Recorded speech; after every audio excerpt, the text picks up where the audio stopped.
Hello friends, my name is Shivraj Singh. I am assistant professor in Biyani Group of Colleges in Department of Commerce and Management. Our today's topic is royalty accounts. आज इस topic में हम ये पढ़ेंगे कि royalty accounts में जो terminology use में होती है वो मेनली कौन कौन सी टर्म्स हम लोग यूज़ में लेते हैं जब रॉयल्टी एग्रीमेंट होता है लेसी और लेसर में। पहला है actual royalty. Actual royalty means जो रेंट, जो अमाउंट लेसर को लेसी देगा वो होगा एक्चुअल रॉयल्टी। वो प्रोडक्शन बेसिस भी हो सकता है और सेल्स बेसिस भी हो सकता है। जैसे कि मान लीजिए एक माइंस लेसी ने लेसर से एक्सट्रैक्शन फॉर मिनरल्स जो ली है उसके लिए लेसी जो लेसर को रेंट पे कर रहा है वो अगर प्रोडक्शन वाइज कर रहा है और हम अगर ये मान लें कि उस साल 10,000 रुपये के कोयले का आउटपुट हुआ है और उस कोयले के आउटपुट का 10 रुपये पर टन अगर उसको एक्चुअल रॉयल्टी का पेमेंट करना है तो उसका एक्चुअल रॉयल्टी का अमाउंट हो गया 1 लाख रुपीज। इट मीन्स जो एक्चुअल रॉयल्टी प्रोडक्शन और सेल्स के बेसिस पर लेसी लेसर को पेमेंट करता है वो रॉयल्टी में एक्चुअल रॉयल्टी के नाम से जाना जाता है। मिनिमम रेंट को रॉयल्टी में डेड रेंट के नाम से भी जाना जाता है। मिनिमम रेंट वो अमाउंट होता है जो कि लेसर एक्सपेक्ट करता है अपने लेसी से। इन केस अगर एक्चुअल रॉयल्टी नहीं हो या जीरो हो या शुरुआती दिन जब लेसी के होते हैं तो प्रोडक्शन उसका नहीं हो पाता, उसका जो एस्टेब्लिशमेंट होता है इस कारण से, तो ऐसी अवस्था में लेसर एक मिनिमम रेंट तय कर देता है जो कि लेसी को पेमेंट करना ही होता है, उसे मिनिमम रेंट या डेड रेंट बोला जाता है। Third one is short workings. Short workings का मतलब है कि जब लेसी एक्चुअल रॉयल्टी लेसर को पेमेंट करता है, ऐसी अवस्था में मिनिमम रेंट से भी अगर एक्चुअल रॉयल्टी कम है, जैसे हम अगर एग्जांपल लें कि हमारा मिनिमम रेंट 1,20,000 रुपीज है, इसका मतलब ये है कि लेसी लेसर को जो पेमेंट करेगा वो मिनिमम उसको 1,20,000 तो करना ही होगा। मान लीजिए किसी ईयर में लेसी की जो एक्चुअल रॉयल्टी है वो 1 लाख रुपीज होती है और वो 1,20,000 रुपीज से कम होती है, तो it means minimum rent minus actual royalty, यानी कि जितना भी मिनिमम रेंट से एक्चुअल रॉयल्टी का डिफरेंस होगा वो शॉर्ट वर्किंग्स होगा। और ये किसी भी लेसी के लिए घाटे की अवस्था होती है। लेकिन अगर हम इसे लेसर के कॉन्सेप्ट में देखें तो ये रॉयल्टी रिजर्व उसके लिए फायदा होगा, बेनिफिट होगा। एक्सेज वर्किंग और सरप्लस, अगर एक्चुअल रॉयल्टी मिनिमम रेंट से ज्यादा है तो वो अवस्था होगी एक्सेज वर्किंग की या सरप्लस की। अगला पॉइंट है recoupment of short working. Recoupment of short working का मतलब होता है कि लेसी जो कि एग्रीमेंट करता है और प्रोडक्शन या जो भी उसका सेल्स का एग्रीमेंट दोनों के बीच में हुआ है, तो शुरुआती सालों में, बिगिनिंग ईयर्स में लेसी का प्रोडक्शन कम हो सकता है, आउटपुट कम हो सकता है, इसलिए लेसी को ये फैसिलिटी प्रोवाइड कराता है कि शुरुआती सालों में जो उसको लॉस हुआ है, शॉर्ट वर्किंग्स हुई है, वो आगे आने वाले सरप्लस में से उसको सेट ऑफ कर सकता है, एडजस्ट कर सकता है। उसे बोला जाता है रिकूपमेंट ऑफ शॉर्ट वर्किंग। और रिकूपमेंट में भी अगर हम कहें, एडजस्टमेंट का मतलब ये है कि अगर वो सरप्लस में से एडजस्ट हो जाता है शॉर्ट वर्किंग, इट मीन्स वो रिडीमेबल शॉर्ट वर्किंग होगा। लेकिन अगर वो एडजस्टमेंट नहीं हो पाता है तो उसको लॉस मानते हुए उसको प्रॉफिट एंड लॉस अकाउंट में ट्रांसफर किया जाता है और ऐसी शॉर्ट वर्किंग को इररिडीमेबल शॉर्ट वर्किंग कहा जाता है। जैसे मान लीजिए कि इस वाले क्वेश्चन में को जो हमने अजम्पशन लिया था कि अगर मिनिमम रेंट 1,20,000 है and actual royalty is 1 lakh rupees, so short working is 20,000। और अगर लेसी को ये फैसिलिटी देता है, ये बेनिफिट देता है कि इस 20,000 रुपए की शॉर्ट वर्किंग को वो आगे आने वाले 2 साल में इसको सेट ऑफ कर सकता है, रिकूपमेंट कर सकता है। और अगर आगे आने वाले साल 2 सालों में भी अगर इतना एक्सेस वर्किंग नहीं होता है जिससे कि ये शॉर्ट वर्किंग रिकूप्ड हो सके, रिडीम हो सके, तो उसे इररिडीमेबल शॉर्ट वर्किंग मानते हुए प्रॉफिट एंड लॉस अकाउंट में ट्रांसफर कर दिया जाता है। इसी टर्म्स को समझने के लिए हम एक एग्जांपल ले सकते हैं और उससे इसको समझ सकते हैं। सर, जैसा कि अभी हमने बेसिक टर्म्स देखी थी और रिकूपमेंट वाले प्रोसेस को हम एक एग्जांपल से समझेंगे। ये एग्जांपल है कि Mohan on certain mining rights, he granted a right to use one mine to Sohan on royalty basis. The following are the relevant particulars: years 2011, 12, 13, 14, 15 and actual royalty and minimum rent given in question. The amount of short working of any year, जो भी किसी साल में जो short working होगा, is to be set off against excess payable within next 2 years. Next 2 years it means कि 2011 में अगर कोई शॉर्ट वर्किंग होता है तो सोहन के पास यह राइट है कि वो उसे 2013 यानी नेक्स्ट 2 इयर्स में सेट ऑफ कर सकता है। इसे हम लोग एक एनालिटिकल टेबल से समझने की कोशिश करेंगे। जैसा कि ईयर, एक्चुअल रॉयल्टी और मिनिमम रेंट क्वेश्चन में मेंशन है, first of all we calculate कि किसी ईयर में शॉर्ट वर्किंग है या सरप्लस है। तो in first year 2011 30,000 actual royalty, 35,000 minimum rent. तो पहले साल जो शॉर्ट वर्किंग अमाउंट रहा वो 5,000 रहा, क्योंकि रिकूपमेंट का जो उसको सेट ऑफ का जो प्रोविजन दिया गया है वो आगे आने वाले 2 साल के एक्सेस में से दिया गया है। तो 5,000 की जो शॉर्ट वर्किंग है वो आपकी कैरिड फॉरवर्ड हो जाएगी और इस साल का जो क्लोजिंग बैलेंस रहेगा शॉर्ट वर्किंग का वो 5,000 रुपीज होगा।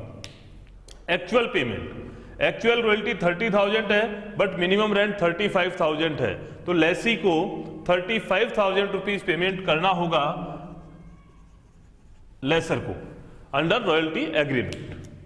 2012 में भी शॉर्ट वर्किंग, क्योंकि आपका एक्चुअल रॉयल्टी मिनिमम रेंट से कम है और कितना कम है, 4,000 रुपीज कम है। इस साल भी रिकॉप और अनरिकॉप कुछ नहीं होगा। एक्चुअल पेमेंट 40,000 होगा और आपका जो closing balance of short working है वो बढ़कर 5,000 से 9,000 रुपये हो जाएगा, 9,000 रुपीज हो जाएगा। 2013 में भी शॉर्ट वर्किंग है, 40,000 is your actual royalty and 45,000 is minimum rent. 5,000 rupees का शॉर्ट वर्किंग है। बट 2011 की जो शॉर्ट वर्किंग है उसके लिए केवल और केवल 2012 और 13 में ही वो अपना शॉर्ट वर्किंग को सेट ऑफ कर सकता था। अब क्योंकि 11 वाली जो शॉर्ट वर्किंग है उसका टाइम पीरियड कंप्लीट हो जाता है, इसलिए वो पैसा अनरिकूप हो जाएगा, इट मींस इररिडीमेबल हो जाएगा और अनरिकूप्ड जो अमाउंट होता है उसे प्रॉफिट एंड लॉस अकाउंट में ट्रांसफर कर दिया जाता है। तो ये जो 2011 की शॉर्ट वर्किंग है वो अनरिकूप हो जाएगी और उसको प्रॉफिट एंड लॉस अकाउंट में ट्रांसफर कर दिया जाएगा। इस साल भी जो एक्चुअल पेमेंट होगा वो विच एवर इज मोर, दोनों में से जो ज्यादा होगा। अब आपकी जो शॉर्ट वर्किंग का बैलेंस है वो 9,000 में से 5,000 तो अनरिकूप हो गया, यानी अगर हम यूं करें कि 9,000 प्लस 5,000 माइनस 5,000, क्योंकि वो अनरिकूप हो गया, तो हमारा जो बैलेंस रहेगा वो 9,000 रुपीज ही रह जाएगा वापस, क्योंकि इस साल भी एक्चुअल आपकी जो एक्चुअल रॉयल्टी है वो मिनिमम रेंट से कम है, इसलिए शॉर्ट वर्किंग 5,000 है, तो क्लोजिंग बैलेंस जो हमारा रहेगा वो 9,000 रहेगा। 2012 में जो शॉर्ट वर्किंग थी उसका ईयर 2014 में कंप्लीट होता है, क्योंकि इस साल 3,000 रुपीज का सरप्लस है। तो जो 4,000 हमारे पास शॉर्ट वर्किंग था वो आगे आने वाले 2 साल में सेट ऑफ हो सकता है, तो इस साल जो एक्सेस वर्किंग है उससे इसको रिकूप कर देंगे और ये ईयर खत्म कंप्लीट भी हो जाता है, इसलिए इस शॉर्ट वर्किंग को हम आगे कैरी फॉरवर्ड नहीं कर सकते, इसलिए 1,000 रुपीज यहाँ अनरिकूप हो जाएगा।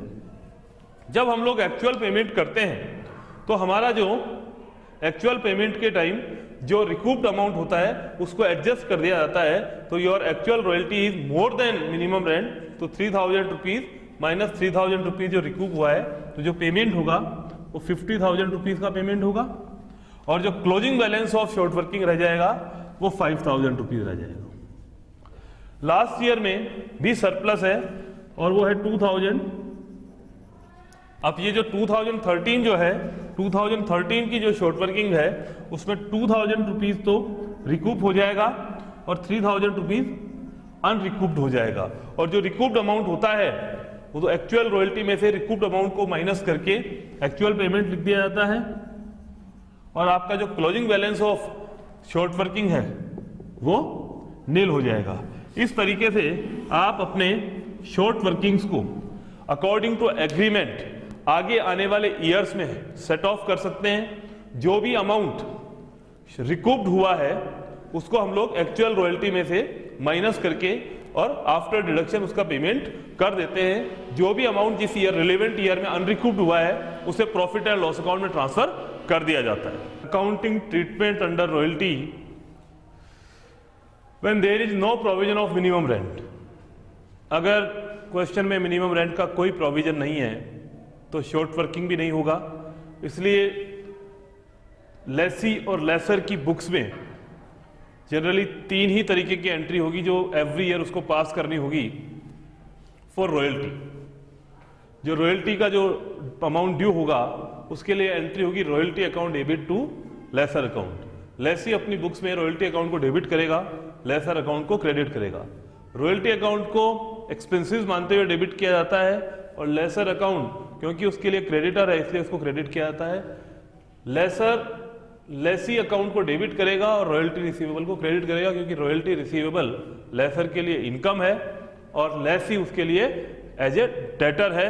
तो lessee account debit to royalty receivable for payment of royalty. जब भी लेसी पेमेंट करेगा तो जितना अमाउंट लेसर को क्रेडिट किया हुआ है लेसर अकाउंट डेबिट और टू बैंक अकाउंट। और ये क्योंकि आप बिल्कुल रिवर्स एंट्री होगी इन बुक्स ऑफ लेसर तो कैश और bank account debit to lessee account. At the end of the year royalty account जो कि हमारा नॉमिनल अकाउंट है और उसे प्रॉफिट एंड लॉस अकाउंट में ट्रांसफर कर दिया जाएगा और profit and loss account debit to royalty payable account को लेसी ये जर्नल एंट्री पास करेगा और लेसर करेगा royalty receivable account debit to profit and loss account. अब अगर हम इसी एंट्रीज के बेस पर अगर ये कहा जाए कि when there is no provision तो हम ये कहें कि where there is provision of minimum rent. अगर क्वेश्चन में मिनिमम रेंट का प्रोविजन भी है तो उस कंडीशन में for payment of royalty for transfer at the end of the year इस जर्नल एंट्री में कोई चेंजेस नहीं आएगा। बट जो फर्स्ट एंट्री होगी फॉर रॉयल्टी यानी जो अमाउंट रॉयल्टी का हम ड्यू करते हैं उसके लिए हमको अलग अलग सिचुएशन होगी। उस सिचुएशन में 3 तरीके की जनरल सिचुएशन हो सकती है कि अगर एक्चुअल रॉयल्टी 0 हो यानी केवल उस साल लेसी ने लेसर को केवल मिनिमम रेंट का पेमेंट किया है तो उस सिचुएशन के अंदर लेसी जो एंट्री पास करेगा उसमें short working account debit to lessor account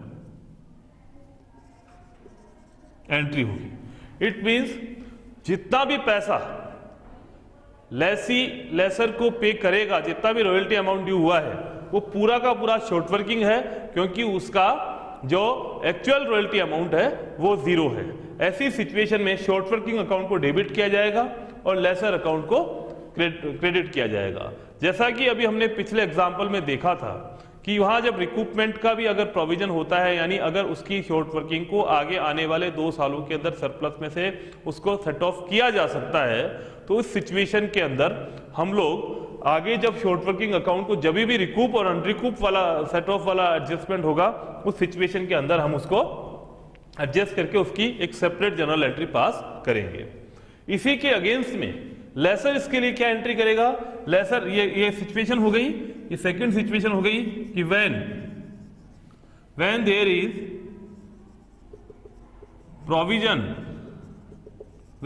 provision of minimum rent, when there is provision of minimum rent. और उसमें भी फर्स्ट सिचुएशन हो गई व्हेन एक्चुअल रॉयल्टी 0। जब आपकी एक्चुअल रॉयल्टी 0 है तो उस सिचुएशन में लेसी एंट्री पास करेगा short working account debit to lessor, और लेसर की जर्नल एंट्रीज में एंट्री होगी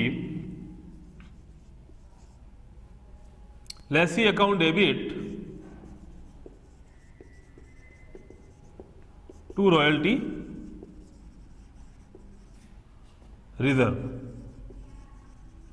जैसा कि हमने पहले भी समझा था कि जब मिनिमम रेंट एक्चुअल रॉयल्टी से ज्यादा होता है तो in the books of Lesi उसे शॉर्ट वर्किंग कहा जाता है, क्योंकि वो उसके लिए घाटा है, नुकसान है, और लेसर के केस में वो फायदा है, इसलिए हम रॉयल्टी रिजर्व को अकॉर्डिंग टू रूल्स उसको क्रेडिट करते हैं। अब इसी की दूसरी सिचुएशन अगर हम लें कि अगर एक्चुअल रॉयल्टी मिनिमम रेंट से कम है, when amount of actual royalty less then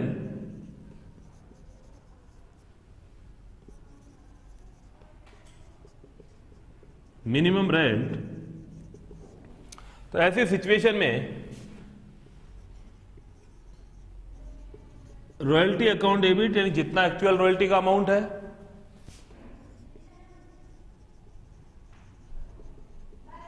short working account debit to lessor, और जो लेसर अपनी बुक्स में एंट्री पास करेगा lessee account debit to royalty receivable account to royalty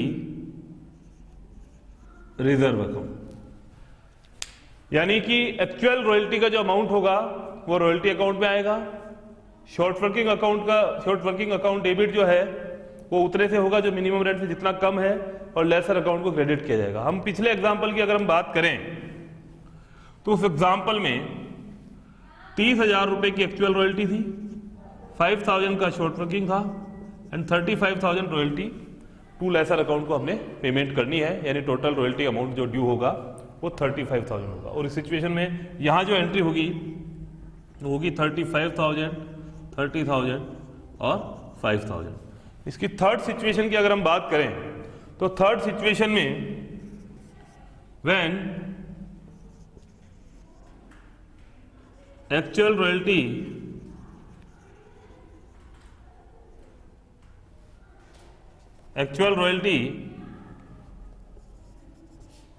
excess than minimum rent, अगर actual royalty minimum rent से ज्यादा है तो वह शॉर्ट वर्किंग होगी ही नहीं, और शॉर्ट वर्किंग नहीं होगी तो एक्चुअल रॉयल्टी ड्यू करने की एंट्री होगी royalty account debit to lessor account. यानी इसका मतलब यह है कि जब भी एक्चुअल रॉयल्टी से मिनिमम